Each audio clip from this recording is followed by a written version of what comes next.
Bien-aimés, nous sommes dans la continuité de ce séminaire de Pâques intitulé « Recevoir le don mystérieux de la Pâque ».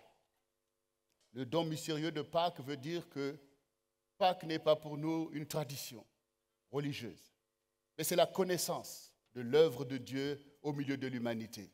C'est la souffrance du Saint pour les malfaiteurs, les pécheurs que nous étions. C'est l'amour de Dieu démontré pour tous les hommes. C'est la justice de Dieu en notre faveur. Nous qui avons été floués par le diable et nos âmes livrées aux ténèbres, Dieu s'est souvenu de nous dans son amour car il nous a lui-même créés et il a fait ce que fait un père, c'est de trouver une solution pour ses enfants. Et cette solution, c'est la vie de Jésus-Christ manifestée sur la terre. Simple homme comme toi, il a obéi à Dieu sans jamais pécher. C'est en cela qu'il est l'agneau de Dieu qui a été immolé à ta place afin que par son sang, que tu deviennes là où tu es maintenant dans la présence du Dieu très saint, le Dieu d'Israël. C'est l'œuvre qu'il a accomplie personnellement pour toi. Et là alors, tu dois le reconnaître. Tu dois reconnaître que l'œuvre du Seigneur est parfaite et que son amour est parfait pour toi. Or, l'amour bannit la crainte. Jusqu'ici, tu as marché loin de Dieu. Tu t'es tenu loin de cette lumière, de cette gloire. Mais l'amour de Dieu t'a touché et l'amour bannit la crainte. Quand un homme a trouvé la femme de sa vie, peu importe le passé de cette femme, elle deviendra Madame un-tel, comme aujourd'hui, nous, l'Église, nous sommes l'épouse du Seigneur Jésus et nous sommes sanctifiés par sa sainteté. Et devant Dieu, nous sommes accueillis avec joie. Alors, bien-aimés, c'est un don mystérieux, c'est incompréhensible, une telle bonté de Dieu. Mais Dieu est Dieu. Personne ne peut le comprendre ni le maîtriser, mais nous le découvrons dans sa grandeur, dans sa magnificence. Et nous comprenons pourquoi il a créé l'univers, l'univers avec autant de puissance, autant de merveilles, que nous ne pouvons pas sonder toutes ces choses. De la même manière, nous ne pouvons pas sonder l'amour de Dieu, parce que son amour est infini.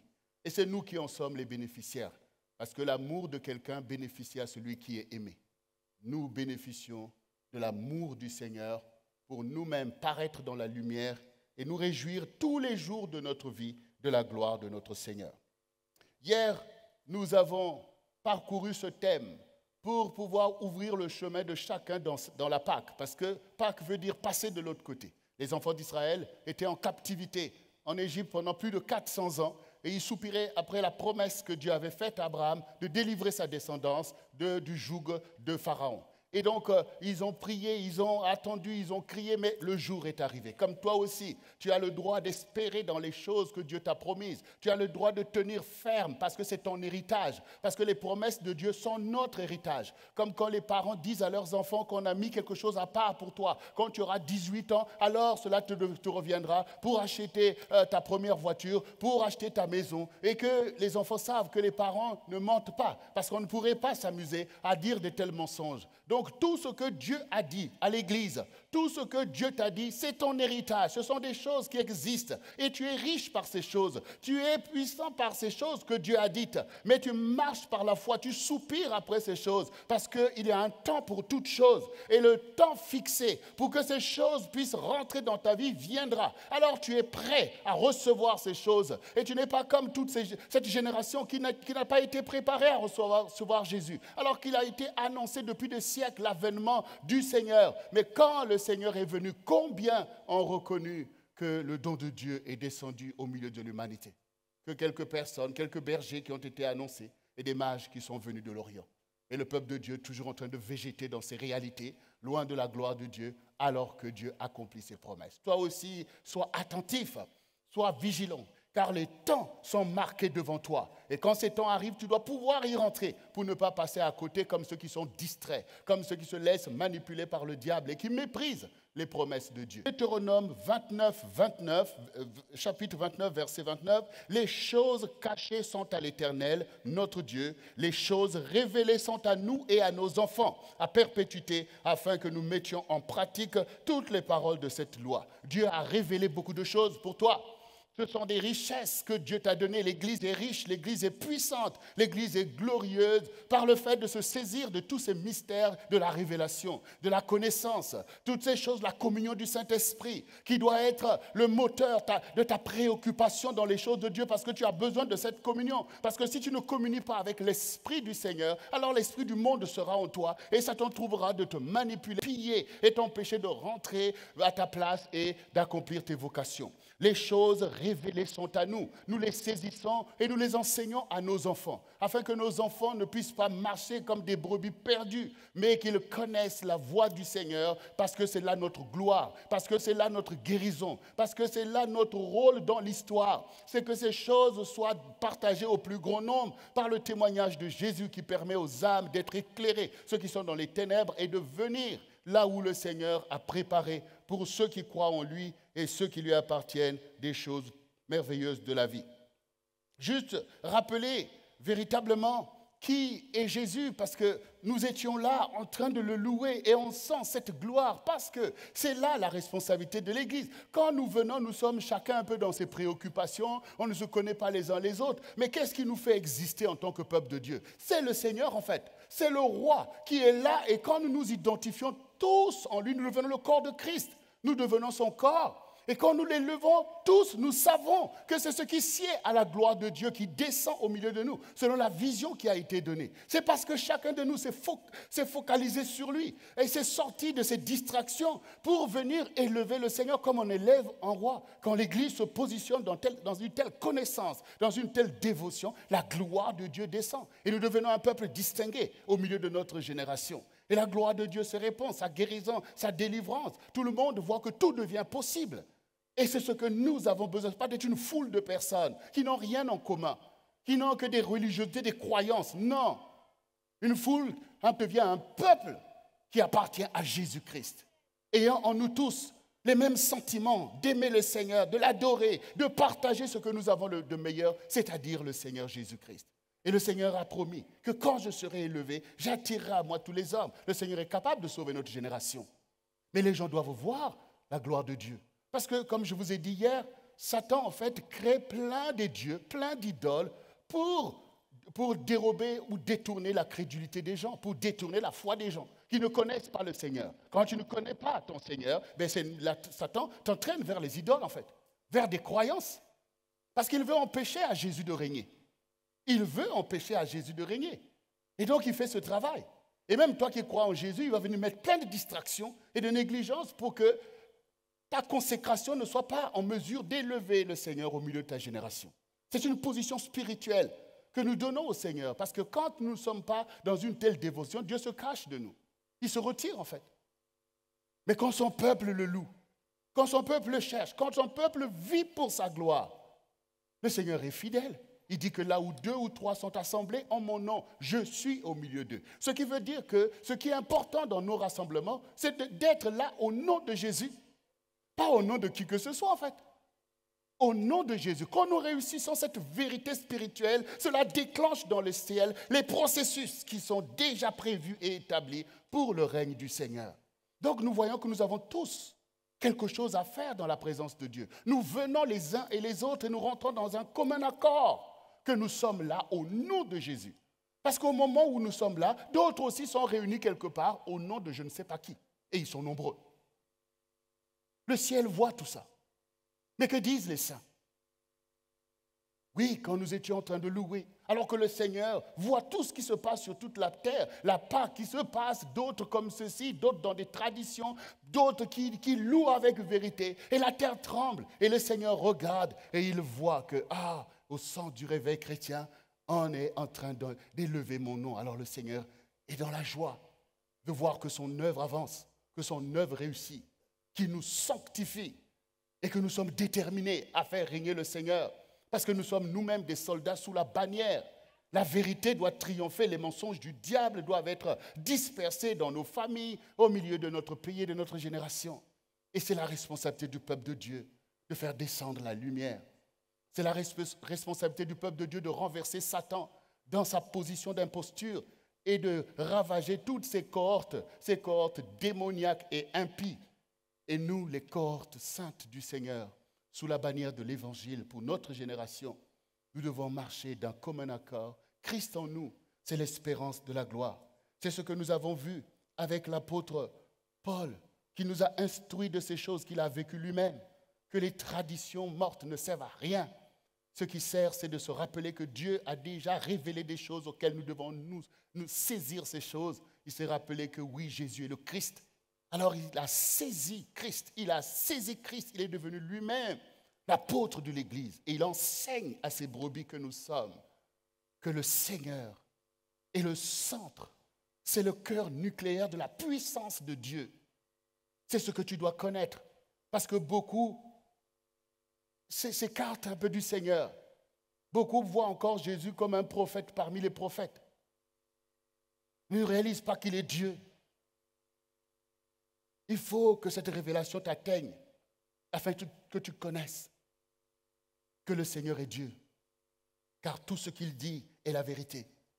Autrefois, les prophètes avaient parlé de lui. Mais quand il a paru lui-même, il a dit qui il est. C'est pour ça que tu dois lire ce que Jésus dit qu'il est. Vous savez, quand dernièrement nous étions à Jérusalem avec quelques bien-aimés, et donc nous sommes partis dans un deuxième lieu que l'on dit que c'était certainement là, le Golgotha et le tombeau. Parce qu'il y a deux lieux que les gens identifient comme cela, puisqu'on cherche, ce sont les choses qui se sont passées dans l'histoire. Et quand nous sommes allés visiter ce lieu-là, donc en bas, c'est un domaine qui appartient aux chrétiens, et au-dessus donc de la colline, c'est un domaine qui appartient aux musulmans. Donc ce qui fait que quand vous êtes là, dans la partie qui appartient aux chrétiens, et que vous voyez qu'on dit, voyez cette forme-là, ça fait comme le mont du crâne. Donc il monte, et tout juste au-dessus du mont du crâne, parce que c'est une montagne qui maintenant appartient au peuple, vous savez tout ce qui s'est passé à Jérusalem, ces musulmans-là qui sont là ont trouvé bon de mettre une banderole, tout juste là, comme ça quand les chrétiens arrivent, et ils ont écrit, Dieu n'a pas de fils. Mais nous, on sait ce que ça veut dire, le Fils de Dieu. C'est le Christ en fait. C'est-à-dire la parole devenue chair. Dieu qui s'engendre lui-même pour visiter son peuple. C'est ça ce que ça veut dire en fait. Ces gens sont encore dit, oui, c'est un prophète, il reviendra, il va même se marier, aura des enfants. Mais ça ne nous concerne pas en fait. Ça, c'est de la distraction. Vous ne connaissez pas l'époux. C'est l'épouse qui connaît l'époux. Qui ici peut me connaître plus que mon épouse? Donc, ça ne m'intéresse pas ce que tout le monde peut dire. Ce qui m'intéresse, c'est ce que l'épouse dit, en fait. Donc, ce qui intéresse le Seigneur, c'est ce que l'Église dit. D'ailleurs, le Seigneur a prévu même de les pardonner. Parce qu'il a dit, les blasphèmes contre le Fils de l'homme seront pardonnés. Mais les blasphèmes contre le Saint-Esprit. Quand le Saint-Esprit est capable de convaincre le monde de péché, de justice, et que les gens s'amusent à se laisser encore oppressés, manipulés par l'ennemi pour mépriser les gloires, pour mépriser le Seigneur, c'est leur responsabilité. Mais nous, l'Église, nous avons reçu d'élever le Fils de Dieu qui nous a sauvés, parce que ce n'est pas un ange qui est venu nous sauver, c'est le Fils de l'homme. Et pour cela, il a revêtu une nature semblable à la nôtre, parce que quelque chose n'est délivré que par la contre-valeur de cette chose. Ce n'est qu'une âme vivante, ce n'est que quelqu'un dans la condition d'homme qui pouvait obéir à Dieu sans jamais pécher, c'est-à-dire résister parfaitement à Satan, le corrupteur de l'humanité, pour prendre notre place de pécheur et nous délivrer. Vous ne pouvez acheter quelque chose que par la valeur équivalente.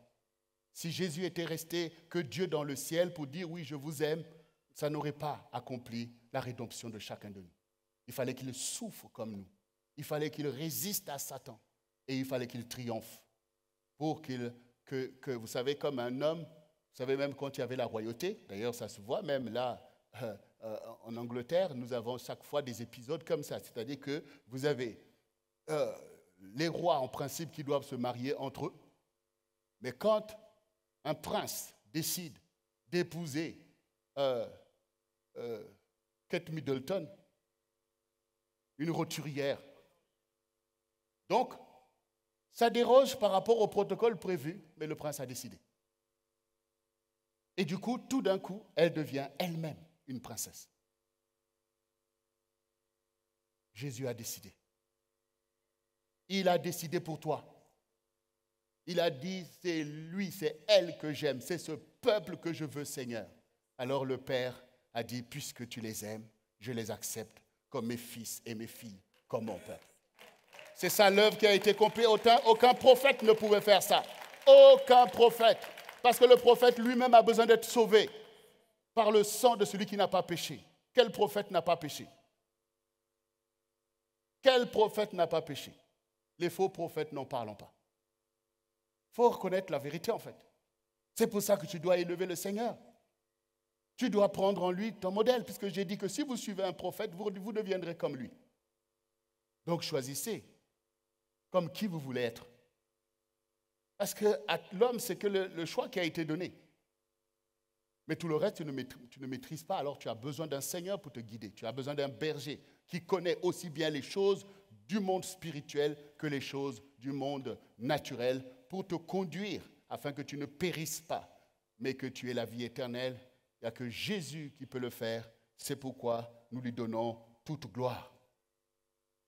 Nous reconnaissons que c'est là le mystère que nous avons vu dans Éphésiens 3, comme nous avons lu hier le témoignage de l'apôtre Paul, à partir du verset 3 qui dit « C'est par révélation que j'ai eu connaissance de ce mystère sur lequel je viens d'écrire en peu de mots. » En les lisant, vous pourriez vous représenter l'intelligence que j'ai du mystère de Christ.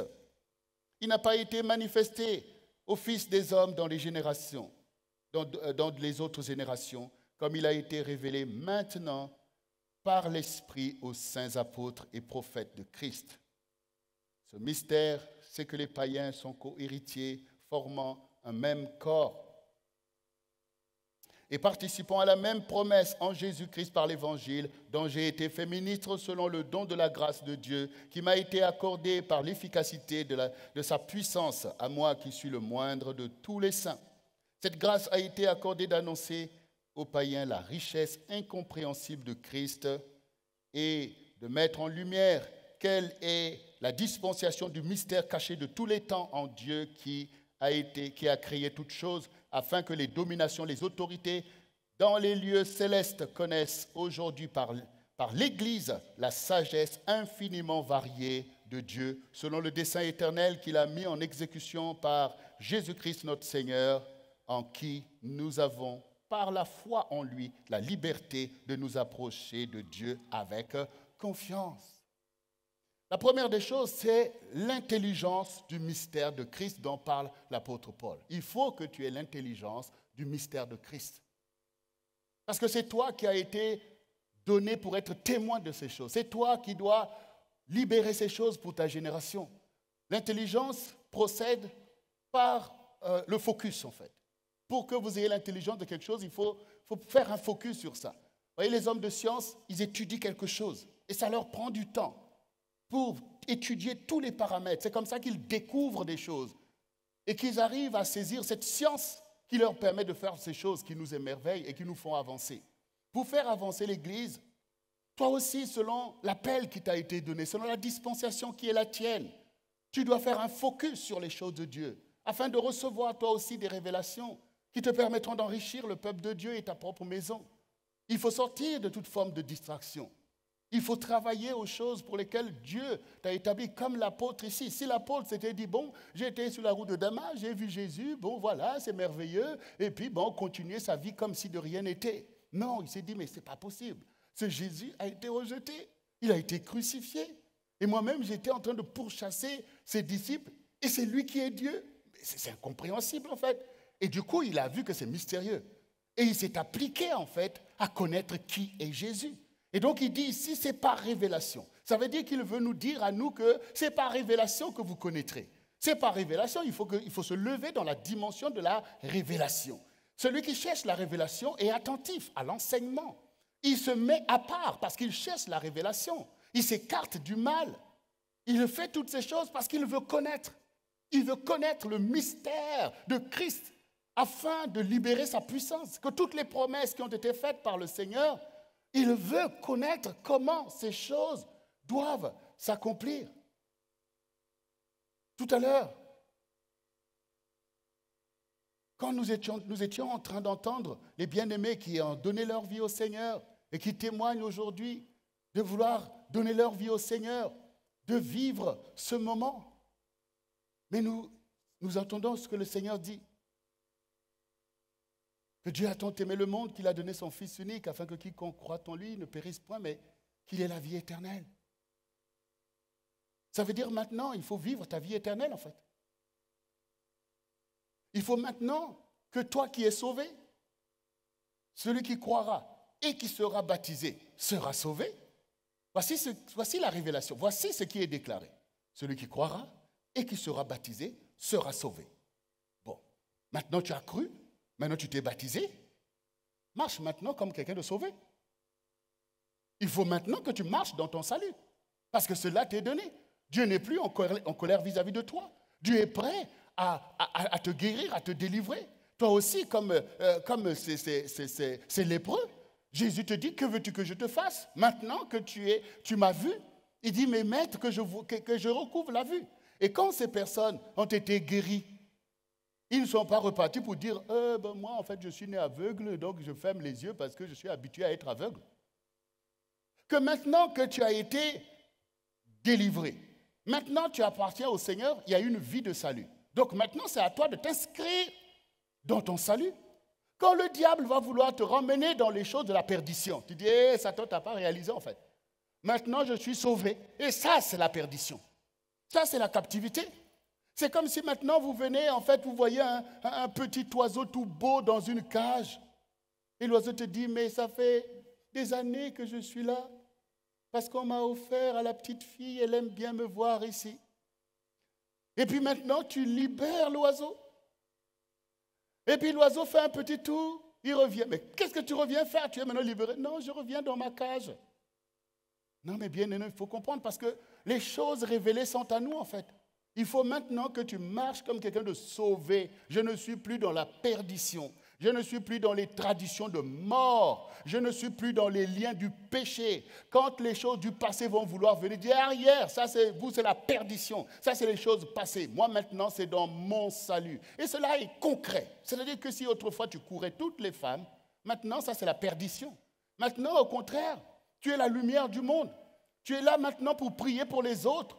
Et du coup, que dit le salut pour toi? Le salut te dit, l'homme quittera son père et sa mère et s'attachera à sa femme. Donc le salut, c'est appliquer les prescriptions du Seigneur en fait. Enseignez-leur à garder ce que je vous ai prescrit. Maintenant, que dit le salut? Tu lis dans la parole, tu dis que, l'homme quittera son père et sa mère et s'attachera à sa femme et les deux deviendront une seule chair. Donc maintenant, tu connais tes droits. Donc maintenant, tu dis, Seigneur, maintenant, je veux la femme de ma vie. Tu commences à prier. Et puis les choses s'accomplissent. Voici la femme de ma vie. Je dois me lever. Papa et maman, je dois vous quitter parce que je dois aller m'attacher à la femme de ma vie. Accompagnez-moi, on va aller faire des fiançailles, on va se marier et je vais rentrer dans ma vie de salut. Et tu accomplis ces choses. Et dans tous les domaines, c'est comme ça en fait. Je ne peux plus partir dans des choses viles. Je ne peux plus aller mettre ma vie en danger. Je marche maintenant avec les gens sauvés comme moi parce que dans cette vie de salut, il y a une bénédiction pour moi, pour ma maison, mais il y a aussi le salut des autres vers qui Dieu va m'envoyer. Comme moi, j'ai reçu cette bonne nouvelle au travers de ceux qui, avant moi, se sont tournés vers le Seigneur. Moi aussi, d'autres doivent se tourner vers le Seigneur parce que le salut, nous voulons le témoigner, le partager. Donc, il y a une vie qui va avec toi maintenant même, que tu as reconnu que la parole de Dieu est la vérité. Alors j'ai cru et aujourd'hui je suis baptisé. Le Seigneur a écrit mon nom dans son livre de vie et l'Église m'a reçu les bras ouverts. L'Église m'a reçu parce qu'ils savent qu'en moi aussi, Dieu a mis de grandes révélations qui vont se manifester pour l'avancement de l'Église. Donc personne n'a reçu ici pour dire voilà un problème qui va être là. Voilà quelqu'un qui va venir piéger la vie de je ne sais pas qui. Non, marche dans ton salut. Marche dans ta vie nouvelle. Ce sont des choix que l'on fait tous les jours. Ce sont les choix que tu dois faire maintenant que les choses anciennes sont passées. Parce qu'il ne faut pas abolir le salut. Il ne faut pas abolir l'œuvre du Seigneur. À l'homme, le choix a été donné. Vous savez vous-même, beaucoup de gens qui rétrogradent, beaucoup de gens qui se détournent, beaucoup de gens qui font le malin, en fait, la duplicité. Ça se voit au milieu du peuple de Dieu et même dans l'Église, une double vie. Vous voyez l'apparence de la piété, quand tu es devant les gens, oui, tu es un saint, mais quand tu te retrouves tout seul, tu deviens un bouc avec des cornes pour aller faire du n'importe quoi. Non, bien-aimé, c'est un choix que tu dois porter, comme tous les autres ont fait ce choix d'être sérieux avec le Seigneur et de t'attacher aux prescriptions du Seigneur. Donc ça, c'est l'intelligence du mystère de Christ. Dieu est grand et tout-puissant, mais il m'aime en fait. C'est-à-dire que si le Seigneur, malgré mes péchés, a manifesté autant de zèle, c'est parce que c'est l'amour de Dieu. Mais n'oublie pas qu'il est le Seigneur. Il ne faut pas oublier qu'il est le Seigneur. En fait, l'amour va avec la crainte. Quand on aime quelqu'un, on le craint par le fait qu'on ne veut pas l'attrister. Donc, il n'y a pas de place maintenant de prendre le Seigneur pour ton camarade en fait. Tu dois le craindre, c'est le Seigneur. Ce n'est pas parce qu'il t'aime que tu dois manquer de crainte. Parce que si vous manquez de crainte, Dieu vous tiendra loin de lui. Voilà. Il faut le réaliser. Même les parents le font. Quand les parents voient un enfant qui ne les craint pas, ils le tiennent au respect. Mets-toi là. Parce qu'ils savent qu'il peut les dérespecter. Mais quand un enfant craint les parents, il est ami avec les parents. Parce que les parents sauront qu'il ne profitera pas de cette situation pour manifester des choses qui soient dérespectueuses. Voyez? Donc c'est très important la crainte de Dieu. Et l'Église doit être oint par la crainte, parce que quand il y a la crainte, là le Seigneur va se manifester ouvertement et puissamment. Parce que cela sied à la royauté du Seigneur, à sa majesté. On ne peut que se prosterner devant le roi. Voyez, donc c'est important pour nous de choisir de marcher dans cette dispensation, comme l'apôtre Paul ici, ayant vu le Seigneur, a reconnu qu'il est Seigneur, il a donné toute sa vie pour élever le nom du Seigneur. Il ne s'est même pas donné du repos dans sa vie pour élever le Seigneur au milieu de sa génération et donc dans notre génération. Il y a des choses à faire quand on est sauvé. D'ailleurs, vous voulez racheter le temps. Vous voyez tout ce que le diable vous avait fait faire. Vous dites que là maintenant le Seigneur m'a dit que je veux marcher sur les serpents et sur les scorpions et que rien ne peut me nuire. Je sais comment il agit le diable. Je sais mes amis qu'il tient en captivité. Je sais ma famille qu'il tient en captivité. Mais je sais aussi que maintenant je suis revêtu de la puissance du Seigneur pour ravager toutes ces choses et libérer ma maison, libérer ma famille, libérer cette génération.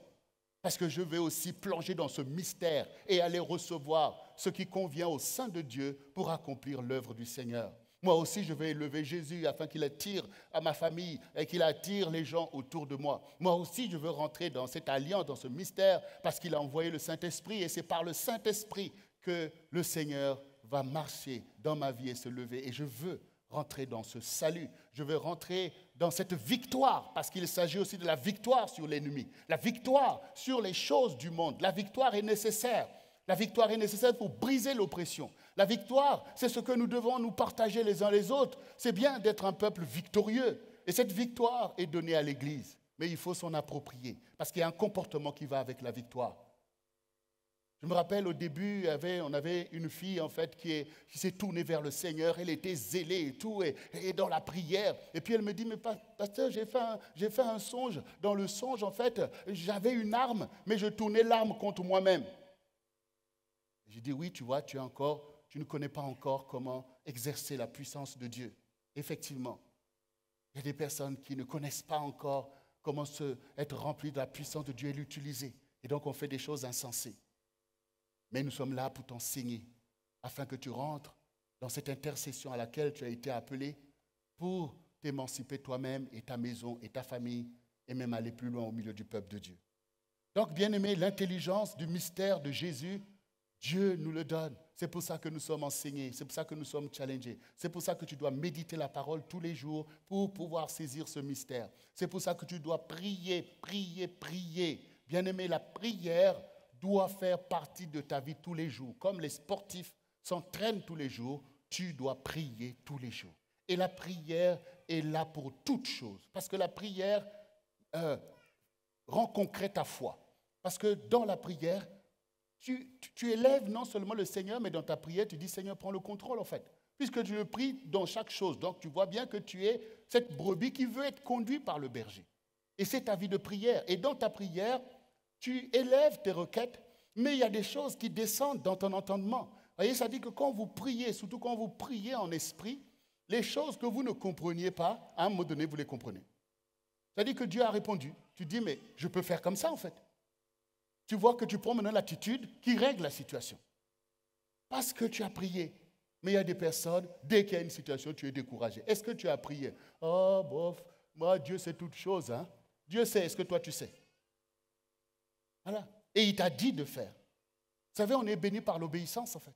Il faut obéir. Ce n'est pas en vain que Dieu te dit fais telle chose. Ce n'est pas en vain que Dieu te dit médite la parole. Ce n'est pas en vain que Dieu rassemble les saints. Ce n'est pas en vain qu'il a établi pour toi un ministère. Ce n'est pas en vain qu'on te dit forme-toi. Ce n'est pas en vain. C'est afin non seulement de t'enrichir, mais c'est que tu puisses avoir accès aux choses mises en réserve pour toi. Dans les familles où il y a des grands héritages, il y a tout un protocole pour y accéder en fait. Ils ne veulent pas donner ça à des enfants insensés. Donc, il y a tout un tas de choses qu'on attend de toi pour que demain, on puisse te donner les clés des affaires pour perpétuer ces choses parce que tu dois laisser aussi à la génération à venir. Donc, les choses précieuses sont cachées comme nous l'avons vu. Ce mystère, il est caché au monde, mais il t'est révélé. Jésus s'est caché du monde, mais il est révélé à l'Église. Tu dois marcher avec le Seigneur. Le Seigneur doit te conduire, te parler. Tu as des choses à faire parce que Dieu, il veut sauver le monde, mais il doit briller au travers de toi. L'Église doit être puissante pour le salut de ceux qui ne connaissent pas le Seigneur. L'Église doit manifester la puissance de Dieu parce que le monde a toujours été gangréné par des faux prophètes. Et ils sont très dangereux. Pourquoi? Parce qu'ils détournent la foi des gens loin de la connaissance de la vérité. Et si l'Église ne prie pas, n'intercède pas avec puissance, comment leur œuvre va être brisée pour libérer les peuples, en fait, des oppressions qui durent depuis des siècles? Il faut réaliser qu'on n'est pas là pour rester les bras croisés. Et vous, bien-aimés, qui venez de rejoindre l'Église, vous savez, vous êtes comme des troupes qui viennent sur le front, sur le terrain de bataille. Ça donne la force de dire, ah, il y a des troupes qui se sont ajoutées, il faut qu'on pilonne encore le camp de l'ennemi. Rentrez dans l'Église de cette façon-là. Vous n'êtes pas venus ici pour aller grossir le rang des morts sur la vallée des ossements. On est là dans des traditions et des dogmes qui sont inopérants par rapport à la puissance de Dieu.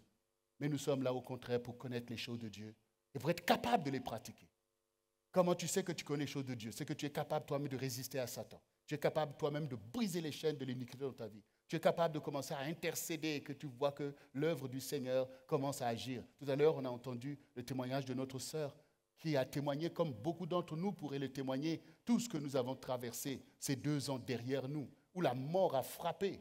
Des familles ont été éprouvées, des gens pécheurs sont partis et le corps a été éprouvé de toutes parts. Mais elle a reconnu que derrière tout ça, derrière ces virus, c'était des oppressions démoniaques. C'était l'esprit de mort qui frappait.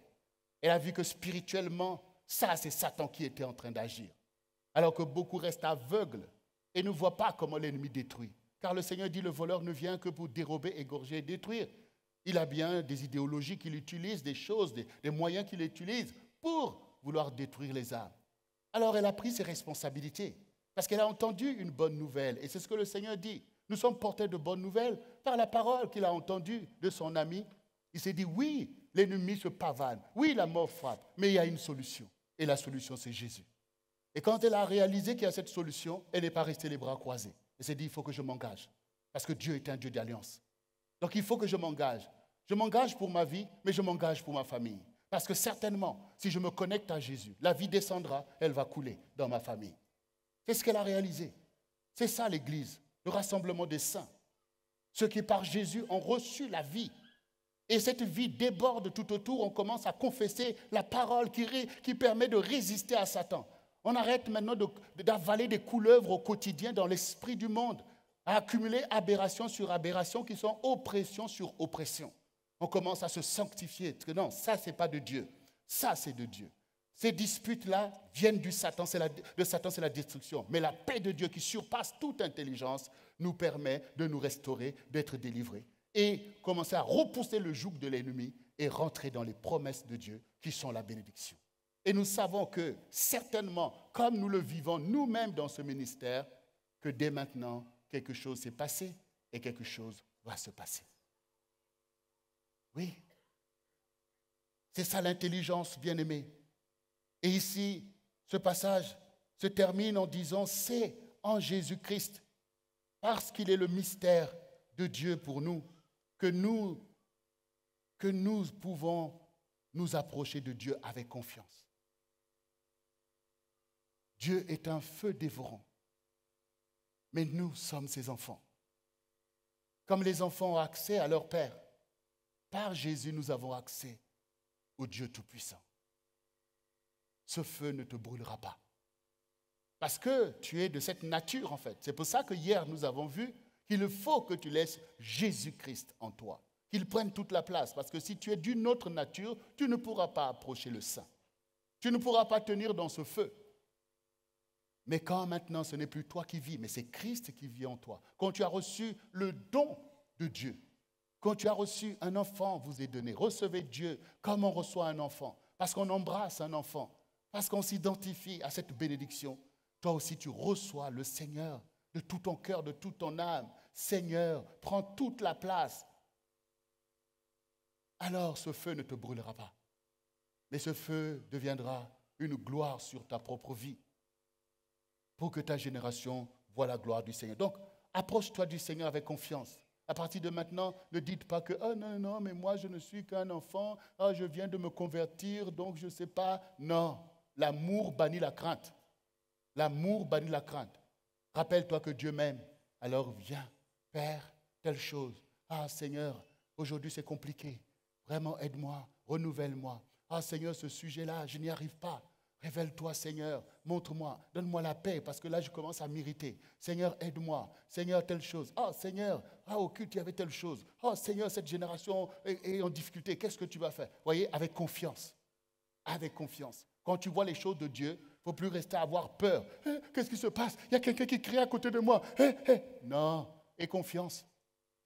Aie confiance, c'est l'œuvre du Seigneur. Mais il faut que tu lises la Bible pour que tu réalises toi-même que, ah ben oui, c'est vrai, c'est écrit. Il ne faut pas rester dans les peurs. C'est pour les enfants, ces choses.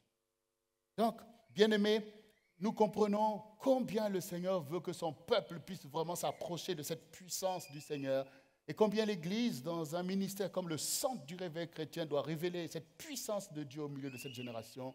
À chacun de nous, une mesure de foi a été donnée et aussi des appels et des vocations reposent sur chacun de nous. Quand nous mettons tout ça ensemble, là éclate la puissance de l'Église. Cela est nécessaire. C'est pour ça que nous sommes là. Pasteur Jocelyne et moi-même, c'est le mandat que nous avons reçu du Seigneur de rassembler son peuple dans cette révélation sous la bannière de Christ et d'être nous-mêmes de ceux qui élèvent le flambeau vers les peuples et les nations afin qu'ils viennent au Seigneur de leur vie. Alors nous comprenons pourquoi le Seigneur dans Jean 10, versets 9 et 15 dit « Je suis la porte. Si quelqu'un entre par moi, il sera sauvé. Il entrera, il sortira, il trouvera des pâturages. Le voleur ne vient que pour dérober, égorger et détruire, mais moi je suis venu afin que les brebis aient la vie et qu'elles soient dans l'abondance. » Alors, bien-aimés, la vie de Jésus a été donnée pour l'humanité, pour être la rançon pour chacun de nous. Mais le Seigneur te donne sa vie. Le Seigneur veut communier avec toi. Il dit que celui qui veut me suivre renonce à lui-même. Tu renonces pour que Jésus soit en toi, afin que ton corps devienne une habitation du Saint-Esprit. Comme le Seigneur a sanctifié ses disciples afin qu'ils reçoivent le Saint-Esprit à la Pentecôte, toi aussi tu es sanctifié pour recevoir l'Esprit du Seigneur, afin que les sentiments qui étaient en Jésus soient en toi. Sentiments de crainte de Dieu, sentiments d'obéissance et de soumission à la vérité. Sentiment d'abnégation et de détermination pour rejeter l'esprit du monde et le péché, pour résister fermement à Satan. Ce sont ces choses que le Seigneur fait descendre en toi. Tu dois accepter une telle vie. Tu dois accepter une telle consécration. Et c'est ce qui doit nous unir. C'est dans le sacrifice du don de soi que chacun doit faire. Parce que nous sommes l'Église du Seigneur. Et que ce n'est pas nous que le monde veut voir, c'est Christ qui le veut voir en travers de nous. Parce que nous sommes ses représentants. Nous sommes ses ambassadeurs. C'est ça en fait. Oui, les gens ont besoin de Christ. Et Christ est en nous. Parce que pour un moment, il a été retiré du monde. Parce qu'il a souffert, il a fait ces choses. Son Père l'a appelé et il est assis à la droite. Mais sa puissance agit au travers de ses disciples, les petits Christ. Nous sommes tous éligibles à cette puissance de Dieu. Et c'est ce qui convient que nous puissions nous fortifier comme les soldats se fortifient sur le terrain de bataille. Allez, on avance, allez, nous aussi, bon courage, amis, on avance pour Christ, pour Christ, pour Christ, pour Christ. Et nous serons une armée victorieuse. Bien-aimé, pour pouvoir conclure ce message encore que le Seigneur veut encore te rappeler, dans Ésaïe 55, versets 1 à 3, nous dit, « Vous tous qui avez soif, venez aux eaux, même celui qui n'a pas d'argent. Venez acheter et manger. Venez acheter du vin, du lait, sans argent, sans rien payer. Pourquoi pesez-vous de l'argent pour ce qui ne nourrit pas? Pourquoi travaillez-vous pour ce qui ne rassasie pas? Écoutez-moi donc, et vous mangerez ce qui est bon. Et votre âme se délectera des mets succulents. Prêtez l'oreille et venez à moi. Écoutez, et votre âme vivra. Je traiterai avec vous une alliance éternelle pour rendre durable mes faveurs envers David. Venez, le Seigneur appelle. Il y a une table qui est dressée pour la sainteté. Il faut que tu viennes pour avoir accès à la vie de Dieu. La vie éternelle, c'est la vie de Dieu. Parce que Dieu est éternel. C'est ce qu'Adam et Ève ont perdu. Mais quand maintenant tu es en Jésus, tu as accès à la vie. Tu as accès à l'arbre de la vie en fait. Et tous les jours, tu dois manger cet arbre, comme dit le Seigneur. Tous les jours, tu dois boire de cette source-là. C'est de t'asseoir à la table du Seigneur pour recevoir toujours en toi la vie de Dieu. C'est cette paix qui doit te caractériser. C'est cet amour qui doit devenir le sceau de Dieu dans ta vie. Ce sont ces choses précieuses devant lesquelles l'ennemi prend la fuite. C'est cette gloire de Dieu, cette connaissance de Dieu qui dépose. Ce sont ces dons du Saint-Esprit que tu reçois, non pas pour les garder, mais pour manifester la justice de Dieu, la bonté de Dieu. Ce sont toutes ces choses que Dieu te dit, viens, prends. Ce sont des choses qui appartiennent à des saints. Mais le Seigneur te dit, viens, n'aie pas peur. N'ayez pas peur de vous sanctifier vous-même. N'ayez pas peur de vous écarter du mal. Tu n'as plus part à ces choses des malfrats. Tu n'as plus part à la duplicité. Tu n'as plus part à l'hypocrisie. Tu n'as plus part à la violence. Tu n'as plus part à cela, mais tu as part à la justice de Dieu. Toi aussi, comme ton maître, oui, tu vas même souffrir pour que d'autres aussi soient sauvés. Tu as part aussi aux souffrances du Seigneur. Parce que c'est ça, la justice, c'est de vouloir aussi que d'autres soient sauvés. Car le Seigneur dit les plus forts soutiennent les plus faibles. Qui est fort sinon celui qui connaît le Seigneur? Qui est fort sinon celui qui peut intercéder pour les autres?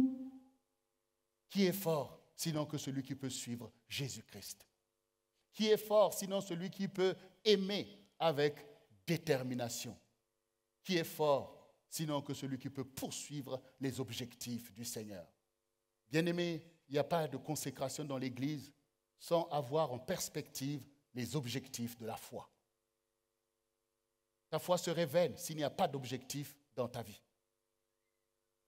Si tu ne désires pas être comme le Seigneur, si tu ne désires pas rentrer dans ton appel, si tu ne désires pas être un homme qui soit capable d'aller s'attacher à la femme de sa vie et bâtir sa famille, si tu n'as pas d'objectif, ta foi est vaine.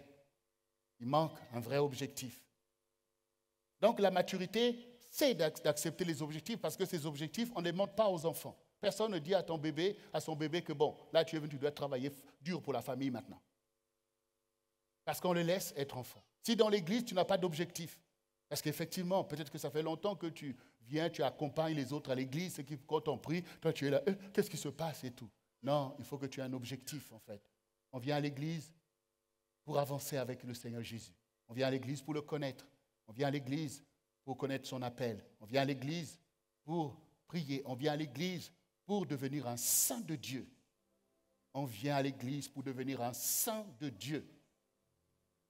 Il faut que cet objectif soit devant toi. Alors, comme quelqu'un qui va à l'école pour avoir des diplômes, parce que ce n'est pas tout le monde qui va à l'école pour avoir des diplômes. Il y a des gens, mes parents m'ont forcé à venir ici. Et tu n'as jamais su comprendre que non, je dois trouver mon objectif dans les études afin d'aller plus loin. Ne sois pas comme quelqu'un de perdu au milieu de l'église du Seigneur. Nous sommes tous là pour Christ. Et nous en avons besoin en fait. Pour résister à Satan et accomplir les destinées du peuple de Dieu. Et j'aimerais terminer aussi en disant que si vous voyez que Dieu parle à l'église, que ce soit par des messages qu'il envoie, que ce soit par prophétie, Que comme quand le Seigneur nous a dit, cette année, c'est l'année du royaume, de la puissance de Dieu et des vocations. Et toi, tu ne te sens pas concerné. Cela t'étonne, cela démontre en fait que tu es encore comme quelqu'un de perdu. Tu n'es pas encore rentré au milieu du peuple de Dieu. C'est pour ça que ces choses te paraissent ne pas te concerner. Tu attends qu'on te dise, toi, voici ce que Dieu te dit. Ah, il m'a parlé. Mais quand on parle à l'église, à qui on parle, c'est à toi aussi qu'on parle. Quand on parle même au centre du réveil chrétien, tu dois sentir que oui, c'est à moi qu'on a parlé. Parce que tu adhères, parce que tu es dedans, parce que tu es là aussi pour bâtir ce grand ministère pour cette génération. Sentez-vous concernés. Et au début de l'année, nous avons dit que nous sommes là pour élever la cause de Christ. À cause de Christ, à cause de ton Seigneur, à cause de celui qui a démontré sa passion pour toi. Toi aussi, lève-toi au milieu de son Église afin que Jésus puisse régner par l'Église. Toi aussi, lève-toi afin que le nom de ton Seigneur ne soit pas banalisé au milieu d'une génération d'idolâtrie où il y a plein d'idoles qui sont élevées. Toi, élève le Seigneur encore plus haut avec ceux qui, comme toi, donnent leur vie pour élever le Seigneur. Alors, bien-aimés, dans l'amour, il faut être concerné. Quand dans la relation d'amour, on ne se sent pas concerné, on veut briser l'amour. Mais quand nous sommes concernés, alors l'amour est fort. L'amour du Seigneur demeure fort, que ton amour pour le Seigneur soit fort aussi. Alors, bien-aimés, nous sommes l'Église du Seigneur et nous rentrons dans l'alliance. C'est pourquoi je te demande, toi qui me suis, toi aussi de te lever avec nous pour faire alliance. Et toi qui es dans ce lieu, mets-toi debout pour que nous puissions faire cette alliance avec le Seigneur dans cette Pâque vivante. Que nous puissions rentrer dans ce feu de la révélation, de la gloire de Dieu. Donnez-vous au Seigneur et laissez le Seigneur transfigurer votre vie, afin que votre Pâque soit accomplie, où l'on passe des ténèbres à la lumière. On passe de l'esprit de mort à l'esprit de vie. On passe de la tristesse à la joie du Seigneur. On passe de la colère à la paix de Dieu qui surpasse toute intelligence. Afin que toi aussi tu dises, ce n'est plus moi qui vis, mais c'est Christ qui vit en moi. Laisse Christ prendre toute la place. Alors bien-aimé, répète après moi ces quelques paroles sur lesquelles je vais invoquer le Seigneur en faveur de toi. Seigneur Jésus-Christ, me voici debout devant toi, car je reconnais que tu es le Seigneur, assis sur le trône, l'agneau de Dieu immolé pour le salut du monde, pour la rédemption de l'humanité. Je viens vers toi, car tu es le Seigneur de ma vie. Maintenant même, Seigneur, je viens rentrer dans l'alliance. Comme une épouse rentre dans l'alliance avec l'époux, moi je rentre dans l'alliance de l'Église, l'Église vivante, le rassemblement des saints. Seigneur, les choses anciennes sont passées. Accomplis en moi les choses nouvelles. Car ce n'est plus moi qui vis, mais c'est Christ qui vit en moi. Saint-Esprit, viens maintenant sur moi, viens maintenant en moi, afin que les sentiments qui étaient en Jésus soient manifestés en moi, afin que le fruit de ton Esprit Saint soit manifesté en moi maintenant même. Car je renonce à la colère, je renonce à l'irritation, et je renonce à toutes les choses abominables que l'esprit du monde avait mis en moi. Je renonce au mensonge, car ces choses sont maintenant derrière moi. Et je cours vers la vocation céleste. Seigneur, agis maintenant même. Transforme mes pensées et mes désirs au-dedans de moi. Et fais ta volonté en moi maintenant même. Oui, Seigneur, conduis mes pas, Seigneur éternel, dans cette révélation. Moi et ma maison, nous servirons l'Éternel. Moi et les enfants du Seigneur, nous élèverons la bannière de Jésus-Christ, car nous sommes le peuple que tu t'es formé pour publier tes louanges au milieu de notre génération, afin que tu sois élevé et que cette génération te voie et que les âmes soient attirées à toi, Seigneur. Que tous les hommes soient attirés à toi, Seigneur. Me voici, Seigneur. Utilise-moi, Seigneur, car voici, je me donne entièrement dans la communion du Saint-Esprit, afin d'être en communion avec tous les saints qui se lèvent dans cette génération pour te servir, toi le seul vrai Dieu. Seigneur, délivre-moi de toute l'idolâtrie qui est dans ce monde et de toute religiosité aveugle, Seigneur, et que maintenant la connaissance de Dieu soit en moi et la crainte de Dieu puisse m'habiter, afin que tous les jours je puisse me souvenir de ta souffrance à la croix pour sauver ma vie pour Dieu. Oui, Seigneur, que ma vie soit pour Dieu dès maintenant et pour l'éternité. Que dans ma maison, l'héritage de la vie de Christ puisse se répandre de génération en génération. Que dans ma famille, Seigneur, que cet héritage puisse saisir ma famille et tout autour de moi, ma génération. Tu es l'Éternel qui fait ces choses et je te rends grâce. Je renonce à Satan. Satan, je renonce à toi. Tu sors de ma vie, tu sors de ma maison et de ma famille. J'anéantis tous les pactes par lesquels tu agissais. Et je renonce à toutes les choses que tu avais mis dans mon imaginaire, dans mon inconscient, dans mon subconscient. Je vomis ces choses maintenant même, au nom de Jésus-Christ de Nazareth. Et je brise le joug du péché. Et le joug de l'esprit de mort est brisé, car Christ règne sur moi maintenant même. Et je me soumets à sa volonté.